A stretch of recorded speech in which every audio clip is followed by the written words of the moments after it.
this afternoon, and we're going to be talking about a basketball summer camp coming up. And also, I really invited him on because there's a lot of history that went on with this camp, and I just think it's really fascinating. So, Tom, thank you so much for being here. Thank you so much for having me. I appreciate it. All right. So I was noticing on the email that this camp started a long time ago. I was really, really impressed at the longevity of this. So what I would like to do is to give you some time to relate some of the history about when this started and how you became involved, and take us up through the different roles that you've done, and let's hear how it all happened. Absolutely. So I first attended the camp in 1983. It was run by legendary coach Dick Bliss. For those people who don't know, Dick is a physical education teacher in Hopkinton, and he coached golf, boys basketball, girls basketball, football, and he won state championships in both basketball and in golf. And Coach Bliss actually created the camp for players going from anywhere from 3rd to 8th grade. And I started when I was in the 5th grade in Westboro as and then going through the camp all those years, all the way up until the 9th grade. I was just like many of the boys that work for us. They go from being a counselor, being a coach, and then I became director of the camp. And eventually, Coach Bliss turned it over to me in 2000. So it's a camp running for many, many years. I've been a part of it now for the last 38 years. That is truly amazing. And I do, to our viewers, we do have some technical delays here because that's life in this post-pandemic world on Zoom. But we did get kind of what you were saying. So I think that is really, really something that you started attending the camp in 5th grade, and now here you are, and you're running the camp. I would like to know why. What is it? What has your experience been that has really kept you involved in all those roles, from counselor all the way up to running it for all these years? What's happening there? Yeah, I'd say the best thing about our camp really is the camaraderie that's involved. We're lucky enough to have a lot of great adult coaches who coach. We have 7 varsity coaches on staff, but we also have a lot of the kids who come back from college. So they'll come back from college and they act as our coaches. And some of the high school kids act as the counselors. So there's a great spirit amongst the coaches. The boys that come back, the college coaches that come back, and even the adult coaches, they really coach the kids and their team with great enthusiasm. They really want to win, but they also understand that winning's not everything. But there's a great energy in the gym all the time, and that sense of community and togetherness that really is appealing for a lot of kids. We have a lot of kids that might not necessarily be the most skilled basketball players. We have some that are just beginning as basketball players and that are established, but they're all able to really come together for a great week together. So I'd say it's a feeling of community and a feeling of togetherness that's really made the camp last as long as it has. I think that's great. I think, and I asked that knowing I would probably get an answer kind of along those lines. There is, in this world, so many life lessons are accompanied by something else. So like at the same time that you're teaching basketball skills and how the game is played and what to do. There are other lessons that are very valuable throughout someone's life um, at the same time, and I find that to be really fascinating. And I love that type of thing where people are learning, not even knowing that they're learning. So you are also. Absolutely. Yeah, And go ahead. thank you. I was going to say, to that point, one great tradition that Coach Bliss established many years ago is on Friday. The last lecture that the students get, we always have the college kids talk to the campers about what's ahead for them as a Hiller athlete and a student athlete. So we always try to pass along some positive life lessons and some messages about what they can expect going through the Hopkinton system. So I think that's something that's kind of speaks to the point that you were making. Mm. So if I could ask, could you share a couple of life lessons, a couple of the things that you hope to impart to your young charges? Absolutely. So as I said, I mean, the overall idea, of course, is the belief in sportsmanship and fair play, and making sure that you're being a part of a team is something that is always something that's greater than the individual. So being a part of something that's greater than yourself is one of the themes during the week. And then of course just the idea that if you want to become good at anything in life, you have to practice and hone your skills. It's nothing that you can just walk out and do. So just the idea that we hope that they take some of the ideas that we give them, and then basketball wise work on those skills, and just the idea of having a great work ethic.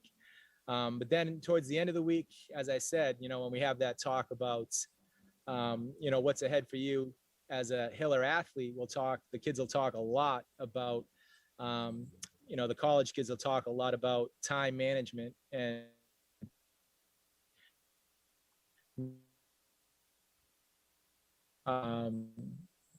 take care of all of course we always talk about staying away from drugs and alcohol and things like that in those last talks to the kids. So right, we definitely try to go beyond just teaching basketball skills. And again, that's something that Coach Bliss really instilled in the camp 40 years ago. And to his credit, all of the topics are just as pertinent now and just as important now, and maybe more so than ever. Okay. So I'm gonna get to that because I want to follow up on that. But we are a live show, and we oftentimes get questions from our viewers through YouTube, and I have one here that I thought would be really quick, a quick answer for you. Larry asked, "Is Brian Gu a counselor?" Brian Gu, not this year. Not this year. Not a counselor this year. Okay, sounds like somebody had a favorite Good counselor. question. Now, when I asked you about the lessons, the first thing you talked about was sportsmanship. And you're a really great guy to ask this next question to, because you have been involved for so long. Has not only the concept of sportsmanship, has that evolved over the decades that you've been involved? And have the kids responded to lessons of sportsmanship differently than they have in the past? What's that experience like? Yeah, so I'm sorry, I missed the very first part of the question. I'm sorry, could you just repeat okay. that? Yep, I understand. Yeah. So about sportsmanship, how has that evolved over the decades that you've been involved? Has the concept, the way you teach it, changed, and has the way that the kids respond to it, has that changed? Right. I would say that just the core values and the core beliefs as far as the sportsmanship don't go never change really.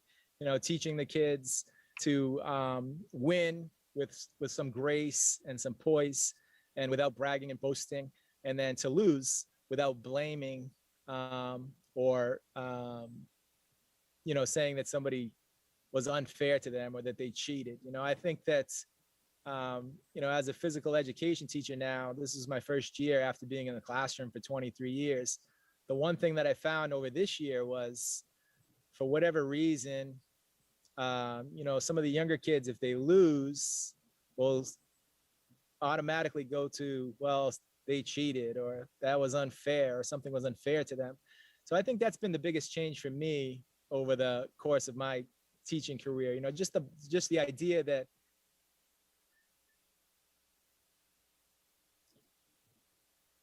having to teach some of the younger kids that it's okay to lose, and to lose gracefully, and that sometimes there are going to be players that are better than you, and sometimes there are going to be teams that are going to be better than you, and that doesn't mean that anybody cheated or that it was unfair. So, as far as sportsmanship, I think that that is the lesson that I find myself teaching the most. I think that's really important, because no matter how good you are, there's always going to be a day that someone else is better, and you just never know when it's going to happen. Now, before you became the physical education teacher, what did you teach?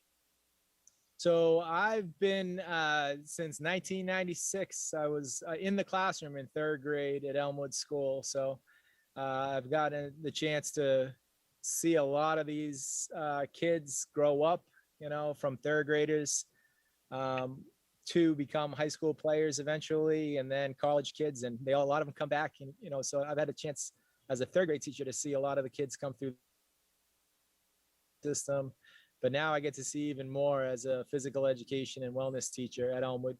Mm-hmm. And also you're a high school coach, right? Yes. Yep. So I coach the boys varsity team here in town. Yep. And this will be, I've been doing that since 99, 2000. All right.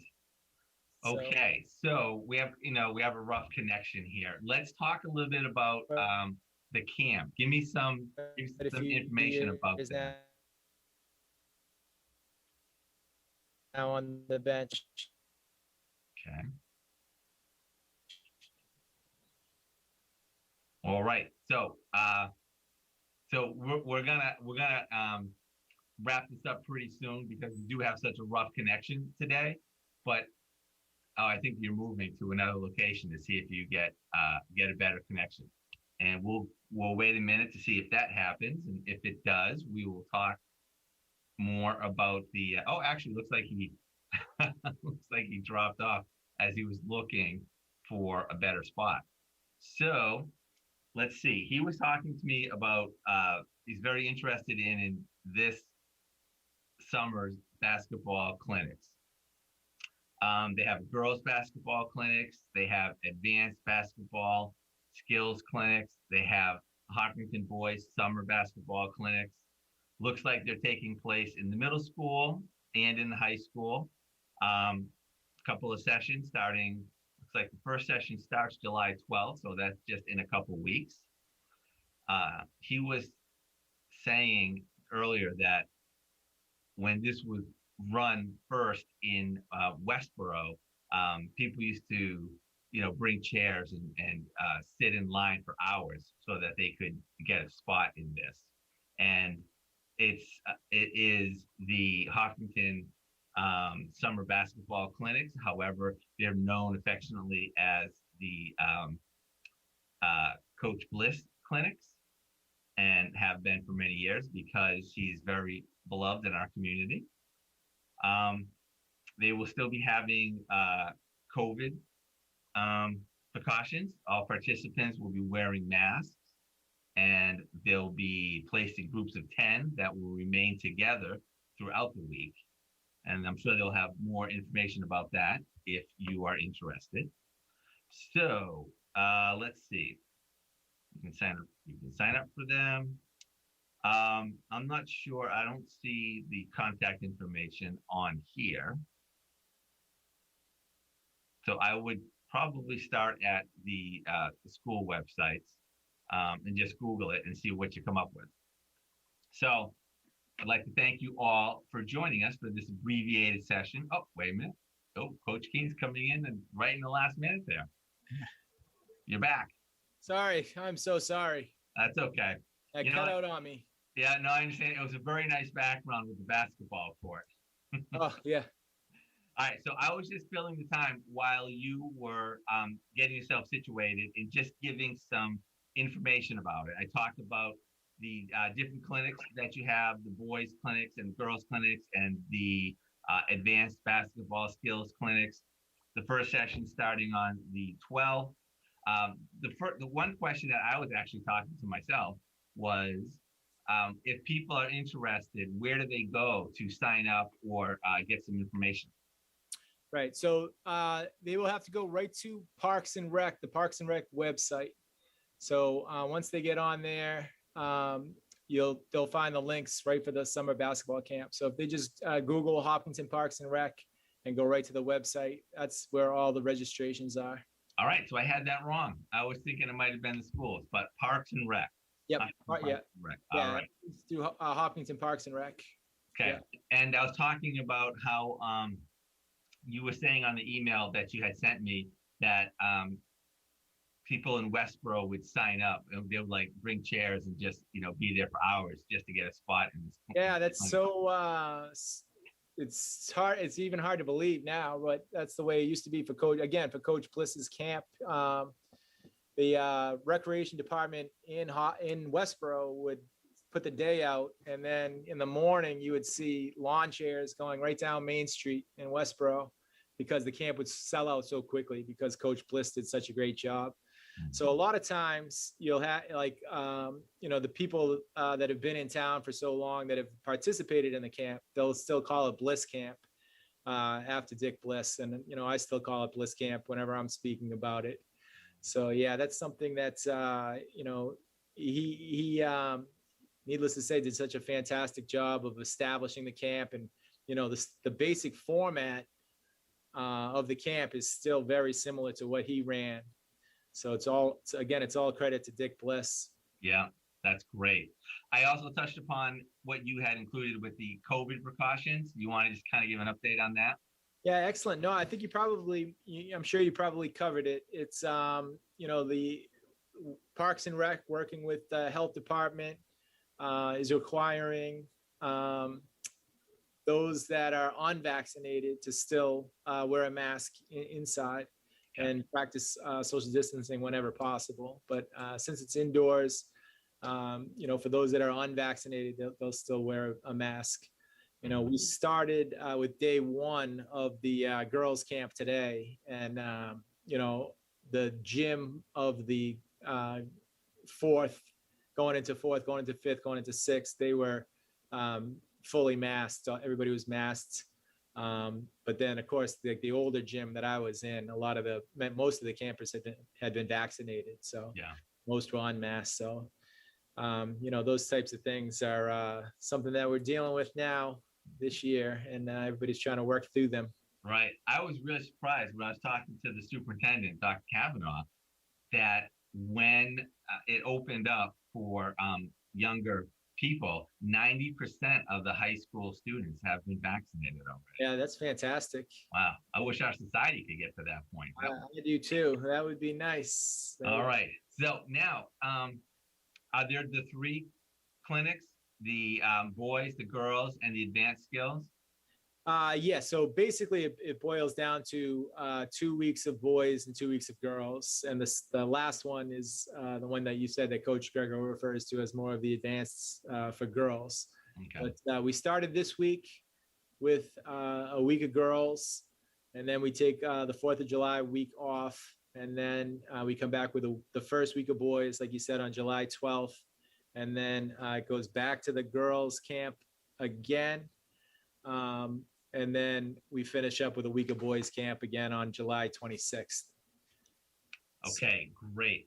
And what do you have for like numbers? Like typically, how many students do you have, and how many counselors do you have? What's it look like? So we, in most years, we'll usually have anywhere from 40. We usually have around 40 in a gym at like Doyle Gym or Brown Gym. And we can have up to 60 or so in the athletic center. And we have one coach for every 10 players. So that ratio is really good. And we have another counselor for every 10 players. So the ratio between coaches and campers is, I think second to none as far as camps go. Right. And as I said, many of the coaches that are coaching have years and years and years of high school experience. Coach Greco is the girls varsity coach. We have Coach Willer from Westboro, who's the boys varsity coach over in Westboro. We have myself with experience, Mark Sanborn, Jay Golden, Chris Banks are all coaches at the high school. And there's a slew of others that I'm forgetting about, but those are some of the old timers. And so we got a lot of people who with a lot of experience coaching at the camp. Right. So I'm curious. I know what a coach is. What's a counselor? What do they do? Yeah. So the counselors are usually, could be anywhere from a sophomore to a senior in high school, and the counselors are responsible for refereeing the games. They also do most of the demonstrations. So the coaches will do the little mini lectures, and then the counselors will demonstrate. The counselors will help out at drill stations. So they usually, also kind of pick a team to work with all week, and they're kind of like an assistant to the head coach. They'll do a lot of the cleanup work that is necessary after lunch. If anything needs cleaned up or any trash that needs to be put back in the dumpster, they'll do that type of work too. So they have an important job, but they're kind of the first rung of the ladder once we start hiring. So we go counselors and then coaches, and then we go to Coach Greco and I both were campers at one time, so we're both directors. Right. So during the camps, do you also do coaching, or is the director just take up all your time? Yeah, no, I definitely jump in. We'll do a lot of the lecturing, and then we'll jump in drill stations. We'll help coach and give advice, and then during games, we'll definitely talk to the kids throughout. And I think that's, again, something that's has been instilled in me from, my mentor, who's Coach Bliss. Coach Bliss was someone who would coach, a fifth grader who's just starting to play basketball the same way that he would coach the star of his varsity team. So that's a lesson that I took from him. And, I think that we try to do our very best to give everybody a lot of great coaching a week. I'm going to ask this. I'm going to give you some time. So I'm going to really explain it. I'm going to ask you if you have a memorable experience or lesson from your past. And I'm really interested in that because you started this interview and you were sitting in front of what I assume is your personal basketball court out there, and now you're inside, and I can see your background there is also looks like stadium. So I can tell that athletics and perhaps basketball has been a very major part of your life. And so when I find somebody who has such a clear passion for something like that, I'm always interested to hear if over the decades, what really stands out for you, whether it be a moment or a lesson or an opportunity. Tell us something. Yeah. So that is a tough question. But for me personally, basketball has always been a passion in my life. And, my mother played basketball for Grafton High School way back when it was 3-on-3, which I'm sure people don't even know that. Girls teams used to play 3-on-3 basketball. Actually, so it was 3-on-3, and they had 3 to a side. So it was actually 6-on-6, but two stayed as defenders on one side of the court and they couldn't cross half court, and the other two stayed on offense. And then there was one from each team that could rove back and forth, you know? So it's amazing that's what it was. But, you know, my mother had a passion for basketball and she loved basketball. My father could care less about sports. He did not like sports at all. My father loves gardening and he's a phenomenal gardener, and he loves opera. So, you know, I definitely got the bug about basketball from my mother, you know, watching Celtics games and, you know, watching Larry Bird and all that. I had a passion for basketball. But, you know, if you ask about like one moment, you know, for me, you know, one thing that I'll always remember is when I was in 5th grade, and I went away to live with my sister so I could go to Holy Cross basketball camp. So I lived for a week with my sister, and would ride my bike to Holy Cross basketball camp from my sister's house in Worcester. And when I came home, I came back from Westboro, you know, my father, who, like I said, didn't like sports, didn't enjoy sports. My father built out of patio blocks. He built an entire basketball court for me in the backyard. So that was something that I'll never forget. It's the best court that I've ever played on. I spent my entire adolescence, my entire high school, college, always playing on that court. So, you know, I think my father building me that court was something that I'll never forget, because it was my passion and not his passion, but he wanted that for me, you know. So I think that's something that I'll never forget. And you know, I've told some people this before, you know. In 2017, my family was lucky enough to win a contest by the Boston Celtics. And that court that you saw in the background that we started with was the court that the Celtics had built for us, you know.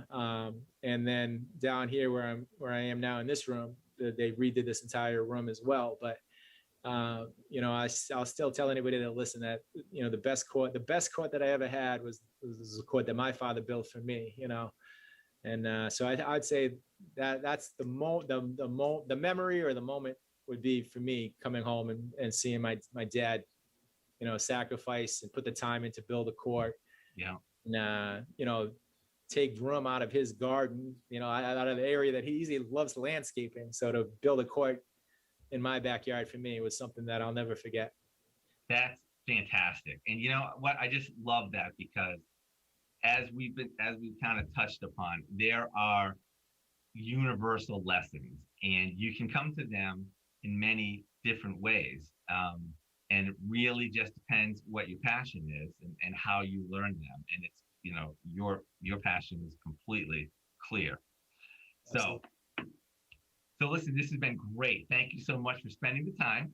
We've kind of come to the end of our half hour, and just one more time, if people are interested in finding out and getting involved, search and find the Hopkinton Parks and Rec website, yes, and you'll be able to connect with Coach Keene there. Absolutely. And the last thing I'll leave you with, if I have a moment, is just the fact that you don't have to be as passionate about basketball as I was saying I was to come to the camp. You know, we've had hockey players, we've had lacrosse players, we've had many, many kids that just want to spend some time with their friends as well. So I don't want to give anybody the wrong impression about camp. It's always been good for those kids as well. Perfect. And we'll leave it there. That's a great ending. Thank you, Coach. And thank you so and good luck. Sorry about the internet. No problem. Sorry about that. Have a great day. Bye-bye. You too.